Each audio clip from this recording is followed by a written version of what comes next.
नमस्कार दोस्तों, आज मैं फिर से एक बार हाजिर हूँ एक अच्छी सी क्लास लेके। जिस क्लास का नाम है समाजशास्त्र की प्रकृति, उसके विषय क्षेत्र और उसकी तुलना अन्य विज्ञानों से। मैं आशा करता हूँ कि पिछली जो क्लास है वो आपको समझ आई होगी, आपने उसे देखी होगी, और जो कुछ आपको समझ नहीं आया होगा उसके बारे में मुझे आप कमेंट के द्वारा अवगत कराएंगे, ताकि मैं उसका निस्तारण बहुत जल्दी कर दूंगा। ठीक है, चलते हैं हम क्लास के ऊपर। पहला जो टॉपिक है वो है समाजशास्त्र की प्रकृति क्या है। देखिए, समाजशास्त्र की प्रकृति के बारे में हमेशा से जो समाजशास्त्री हैं उसमें एक मत नहीं रहा है, वो हमेशा से एक बहस का मुद्दा बना है उनके बीच में। कुछ समाजशास्त्र इसे विज्ञान की श्रेणी में रखते हैं, जैसे उसमें शामिल हैं दुर्खिम, मैक्स वेबर, परेटो। ये सब कहते हैं कि समाजशास्त्र जो है एक विज्ञान है, जिसमें अगस्ट कॉम्ट भी, जो समाजशास्त्र के पिता कहे जाते हैं, वो भी यही मानते हैं कि ये एक विज्ञान है। जबकि कुछ समाजशास्त्री इसे विज्ञान की श्रेणी से अलग मानते हैं। जो इसे विज्ञान की श्रेणी से अलग मानते हैं उनका कहना है कि सामाजिक घटनाएं जो होती हैं बहुत जटिल होती हैं, साथ ही वो समय और स्थान के साथ बदलती रहती हैं, इसलिए इसे हम विज्ञान नहीं कह सकते। तो समाजशास्त्र विज्ञान है या नहीं है, इस बात का पता हम तभी लगा पाएंगे जब हमें ये पता होगा कि विज्ञान क्या है। ठीक है, विज्ञान का अर्थ क्या है। वर्तमान समय में भौतिक विज्ञान, रसायन विज्ञान आदि जैसे सब विषय को ही विज्ञान की श्रेणी में रखा जाता है। कुछ लोग मानते हैं कि विशेष प्रकार की विषय सामग्री को ही विज्ञान की श्रेणी में रखा जाता है, लेकिन ऐसा नहीं है। विज्ञान का संबंध जो होता है वैज्ञानिक पद्धति से होता है। ठीक है, उसकी परिभाषा में, विज्ञान की परिभाषा में भी यही कहा गया है। जैसे उसकी परिभाषा है विज्ञान की कि वैज्ञानिक पद्धति से प्राप्त किए गए क्रमबद्ध और व्यवस्थित ज्ञान को विज्ञान कहते हैं। तो आप यहाँ पर देख पा रहे होंगे, जैसे कि आप यहाँ पर देख पा रहे होंगे कि ये वैज्ञानिक पद्धति से प्राप्त किए गए क्रमबद्ध और व्यवस्थित ज्ञान को विज्ञान कहते हैं। यहाँ पर मैंने परिभाषा ऐड की हुई है। ठीक है, कुछ थिंकर हैं जिन्होंने विज्ञान के बारे में बताया है कि क्या है। जैसे कि कुछ अगर थिंकर का हम नाम देखें तो जैसे एक कार्ल पियर्सन करके हैं थिंकर, जिन्होंने कहा है सभी विज्ञानों की एकता उसकी पद्धति में है, न कि उसकी विषय वस्तु में।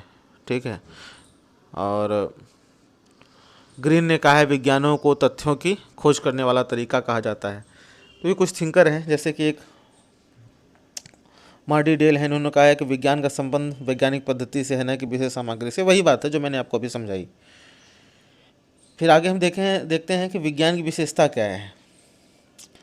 तो विज्ञान की पहली विशेषता ये है कि वैज्ञानिक पद्धति द्वारा घटनाओं का वास्तविक अध्ययन किया जाता है। अर्थात जो घटनाएं जिस रूप में होती हैं उसे उसी रूप में दर्शाया जाता है, उनमें कोई जोड़ तोड़ नहीं की जाती है। ये पहली विशेषता है विज्ञान की। दूसरी विशेषता है विज्ञान हमेशा क्या होना चाहिए का नहीं, बल्कि क्या है का उल्लेख करता है। इसमें कल्पना या आदर्श की बात नहीं की जाती है, वास्तविक तथ्यों के बारे में बात की जाती है। ठीक है, तीसरी विशेषता ये है कि ये कार्य कारण संबंध की व्याख्या करता है। जैसे कोई घटना घटित हुई तो उसके पीछे क्या कारण थे और तथा अलग अलग जगहों पर इसका क्या इम्पैक्ट पड़ेगा, इस बात की खोज करता है विज्ञान। चौथी विशेषता है कि वैज्ञानिक अध्ययन हेतु जो शोधकर्ता होता है वो तटस्थ होता है या होना चाहिए। ठीक है, उसे अपने जो हैं या अपने जो तरीके हैं या जो अपने व्यवहार हैं उनसे या अपने पूर्वाग्रहों से मुक्त होकर उसे अवलोकन करना चाहिए। विज्ञान का चौथी विशेषता है। पांचवी विशेषता है सत्यापन और वर्गीकरण। ठीक है, आप सत्यापन में ही वर्गीकरण को रख सकते हैं। सत्यापन वह है जिसकी सत्यता की जांच कभी भी की जा सकती है। ठीक है, और वर्गीकरण वो है कि जो भी तथ्य प्राप्त होते हैं किसी शोध से, किसी घटना से, उन्हें समान विशेषताओं के आधार पर अलग अलग रखा जाए उसे वर्गीकरण कहते हैं। फिर अगली विशेषता है सामान्यीकरण। जो भी तथ्य प्राप्त हुए हैं उनके आधार पर सामान्य नियम प्रस्तुत किए जाते हैं, उसे सामान्यीकरण कहते हैं। मैं साथ साथ में आपको परिभाषा भी बता दे रहा हूँ और आपको ये चीज़ें समझ में आएंगी, क्योंकि बहुत सरल भाषा में मैंने इन्हें बनाया हुआ है ताकि आपके समझ में आ जाए। फिर है कि विज्ञान की जो मेरे हिसाब से, या आप भी कहेंगे कि जो सबसे बड़ी विशेषता है या होनी चाहिए, वो है परीक्षा तथा पुनर्परीक्षा। हम जब भी कोई शोध करें, अगर बार बार एक ही रिजल्ट आ रहा है, तब हम कह सकते हैं कि हाँ वो वैज्ञानिक पद्धति से किया गया है और वो सिद्धांत जो है वो मान्य है। तो ये परीक्षा पुनर्परीक्षा विज्ञान की जो है बहुत बड़ी विशेषता है। और विज्ञान जो है ना, भविष्यवाणी करने में भी सक्षम है। जैसे देखेंगे कि मौसम विभाग बता देता है कि अगले 4 दिन तक बारिश होगी, अगले 4 दिन बाद बारिश होगी, मानसून कब आने वाला है। तो ये विज्ञान की एक बड़ी विशेषता है। अब हम देखते हैं कि समाजशास्त्र विज्ञान है या नहीं है। अगर है तो कैसे, क्या वो मानदंड या वो नियम जो विज्ञान में लागू होते हैं समाजशास्त्र पर भी लागू हैं या नहीं। अगर समाजशास्त्र विज्ञान नहीं है तो कैसे नहीं है, किन मानदंडों पे खरा नहीं उतरता है। चलिए हम देखते हैं कि अब समाजशास्त्र में विशेषताएं हैं कि नहीं हैं। पहली विशेषता, अध्ययन में वैज्ञानिक पद्धति का प्रयोग। हाँ, तो ये तो जो विज्ञान में पहली विशेषता थी, समाजशास्त्र में भी है। अब कहेंगे वैज्ञानिक पद्धति कौन कौन सी हैं समाजशास्त्र में, तो वो है अवलोकन पद्धति, तुलनात्मक पद्धति, अनुसूची, प्रश्नावली, साक्षात्कार और सांख्यिकी पद्धति, सामाजिक सर्वेक्षण पद्धति।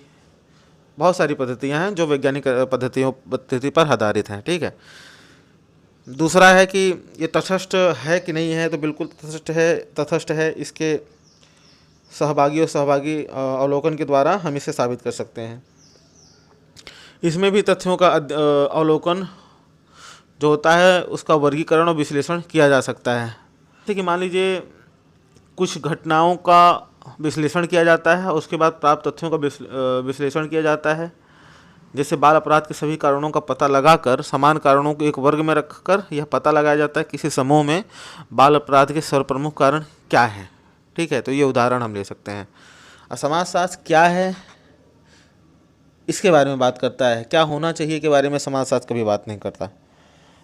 ये भी कार्य कारण संबंध पर जोर देता है। जैसे कि अगर समाज में कुछ घटनाएं, जैसे मान लीजिए अपराध बढ़ रहा है ना, और बेरोजगारी बढ़ रही है, तो ये किस कारण हो रहा है, इसके बारे में जानने की रुचि जो है वो समाजशास्त्र रखता है। अगर हम उदाहरण के लिए देखें तो अगर बेरोजगारी, निर्धनता, अपराध बढ़ेंगे तो जाहिर सी बात है, अगर बेरोजगारी, निर्धनता बढ़ेगी तो जाहिर सी बात है अपराध भी बढ़ेंगे। ठीक है, तो इसका ये उदाहरण हम अच्छे तरीके से देख सकते हैं। परीक्षा और पुनर्परीक्षा भी समाजशास्त्र में की जा सकती है। जैसे यदि हम समाज में अपराधियों का अध्ययन करके इस निष्कर्ष पर पहुंचते हैं कि निर्धनता एवं बेरोजगारी अपराध के लिए प्रमुख कारण है, तो इस सिद्धांत को किसी भी क्षेत्र में किन्हीं भी व्यक्तियों द्वारा दोबारा जांचा जा सकता है, इनकी पुनर्परीक्षा की जा सकती है। ठीक है। अब 7वां है भविष्यवाणी से संबंधित। क्या होगा यह बताने में सक्षम है। कैसे? जैसे कि बढ़ते हुए औद्योगिकरण के कारण समाजशास्त्र इस बात की भविष्यवाणी कर सकता है कि भविष्य में परिवारों का स्वरूप कैसा होगा, व्यवसाय में क्या परिवर्तन आएंगे, सामाजिक व्यवस्था किस प्रकार की होगी, कितनी सामाजिक व्यवस्था कमज़ोर होगी, कितनी मजबूत होगी, इसकी भविष्यवाणी भी समाजशास्त्र कर सकता है। तो हम इन विशेषताओं के आधार पर कह सकते हैं कि समाजशास्त्र भी एक विज्ञान है और इसकी प्रकृति है जो है वो वैज्ञानिक है। ठीक है। लेकिन कुछ चिंतक जो ये मानते हैं कि समाजशास्त्र जो है वो वैज्ञानिक प्रकृति का नहीं है, वो कुछ अपना तर्क देते हैं। पहला तर्क क्या देते हैं? पहले तर्क वो ये देते हैं कि इसमें वस्तुनिष्ठता का अभाव है। चूँकि अध्ययनकर्ता जिस समाज, समूह, समुदाय, जाति का अध्ययन करता है उसका वह स्वयं भी सदस्य होता है। उसके व्यक्तिगत विचार, उसके पूर्वाग्रह, व्यक्तिगत द्वेष अथवा प्रेम, इन सभी से समाजशास्त्रीय अध्ययन प्रभावित होता है। क्योंकि जब एक अध्ययन करता, जाहिर सी बात है किसी समाज का सदस्य तो होगा ही होगा। अगर वो अपने समाज या किसी अन्य समाज का विश्लेषण करेगा या शोध करेगा तो जाहिर सी बात है वो उस समाज के सदस्य होने के नाते उसके कुछ अपने पूर्वाग्रह रहेंगे जिससे वो कभी भी मुक्त नहीं हो सकता। दूसरी तर्क देते हैं कि सामाजिक घटनाओं की परिवर्तनशीलता और कठिनता, क्योंकि ये समय के साथ बदलती रहती हैं, इनको ना नापा जा सकता है भौतिक विज्ञान की तरह, ना तौला जा सकता है, ना लंबाई ना चौड़ाई, तो ये सारी चीज़ें हैं। तीसरा तर्क देते हैं सामाजिक घटनाओं के तथ्यों में माप में कठिनाई है, जैसे मैंने अभी कहा, न नापा जा सकता है न तोला जा सकता है। प्रयोगशाला का अभाव है, सार्वभौमिकता का अभाव है। अगर कोई रूल यहाँ पर रूल है हो सकता है, यहाँ पे मानदंड है हो सकता है कहीं और वो ना हो। भविष्यवाणी करने में समर्थ तो है, ठीक है, तो ये सारी चीज़ें हैं। अब हम जान लेते हैं समाजशास्त्र की वास्तविक प्रकृति क्या है। ये तो हमने विरुद्ध जो थी समाजशास्त्र विज्ञान है या नहीं, इसके विरुद्ध क्या बात की गई वो तो हमने देख लिया। अब जान लेते हैं कि इसकी वास्तविक प्रकृति क्या है, वास्तव में विज्ञान है या नहीं है, ठीक है। तो हम इतना अध्ययन करने के बाद हम कह सकते हैं समाजशास्त्र जो है एक सामाजिक विज्ञान है, न कि प्राकृतिक विज्ञान। चूँकि समाजशास्त्र जो है प्राकृतिक एवं भौतिक घटनाओं का अध्ययन नहीं करता है, अतः इसे प्राकृतिक विज्ञान की श्रेणी में नहीं रखा जा सकता है। समाजशास्त्र एक सामाजिक विज्ञान है, इसलिए सामाजिक घटनाओं, सामाजिक संबंधों, सामाजिक समूहों, सामाजिक प्रक्रियाओं और सामाजिक समस्याओं का ये अध्ययन करता है, ठीक है। वास्तविक प्रकृति की बात चल रही है, तो दूसरा पॉइंट ये है समाजशास्त्र वास्तविक तथा प्रत्यक्षवादी विज्ञान है, न कि आदर्शवादी, ठीक है। समाजशास्त्र में पक्षपात रहित होकर केवल उन्हीं घटनाओं का अध्ययन किया जाता है जिन्हें प्रत्यक्ष रूप से देखा जा सकता है। समाजशास्त्र हमेशा से क्या है का अध्ययन करता है, क्या होना चाहिए का नहीं। यह सामाजिक घटनाओं को अच्छा या सही गलत नहीं कहता है और न ही आदर्शवादी बातें करता है, बल्कि सामाजिक घटनाओं के प्रति तटस्थ रहता है। सामाजिक घटनाएं जैसी हैं उन्हें उसी रूप में देखता है और प्रस्तुत करता है। तो ये दूसरा अच्छा टॉपिक है, दूसरा अच्छा पॉइंट है, बड़ा पॉइंट है। आप अगर कहीं लिखना चाहें इसे तो आप यूज करेंगे तो आपके नंबर बढ़ने के चांसेस ज़्यादा हैं। तीसरा है समाजशास्त्र एक विशुद्ध विज्ञान है, व्यवहारिक विज्ञान नहीं है।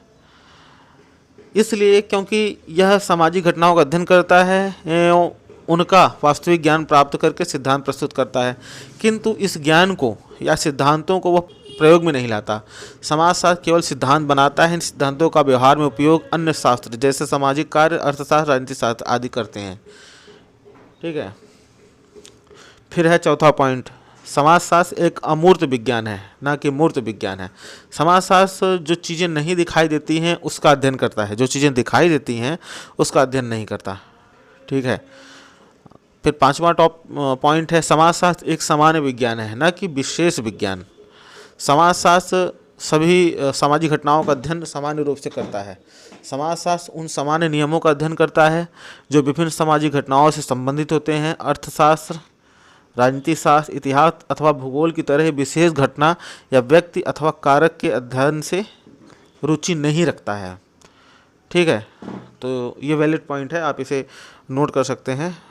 उसके बाद हालांकि वैलिड पॉइंट सभी है, मैं ये नहीं कहना कोई वैलिड पॉइंट नहीं, जैसे कोई ठोस पॉइंट आता है तो मन खुश हो जाता है कि हाँ बहुत अच्छा पॉइंट है।